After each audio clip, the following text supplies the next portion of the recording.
कपाळावर घाम फुटला, मराठ्यांच्या झळकल्या नंग्या तलवारी, मुघल पळती माघारी.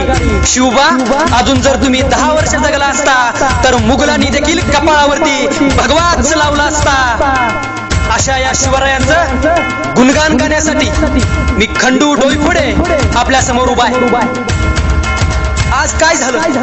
आज आमच्या दारापुढचा सडा गेला आणि आमच्या घरामध्ये राडा झाला.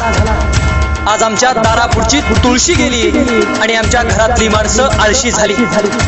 आज आमच्या घरापुढची रांगोळी गेली आणि आमच्या घरातली माणसं रंगोली झाली.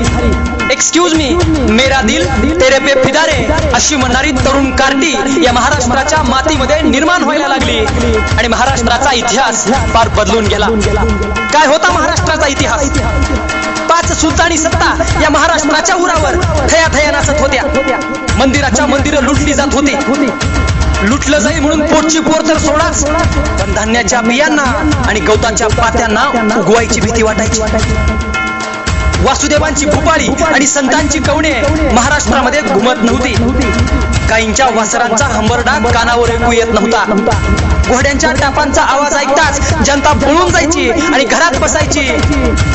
अशा वेळी मासाहेब जिजाऊंच्या पोटी एक शिवरत्न जन्माला आलं आणि महाराष्ट्रातली जनता म्हणायला लागली की किसी के पेट में से बाप पैदा होता था, तो किसी के पेट में से सांप पैदा होता था, तो किसी के पेट में से बाप पैदा होता था, मगर जिजाऊ ऐसी माँ थी यारो जिसके पेट में से बापों का बाप शिवाजी पैदा हुआ था. कसा होता मराठा?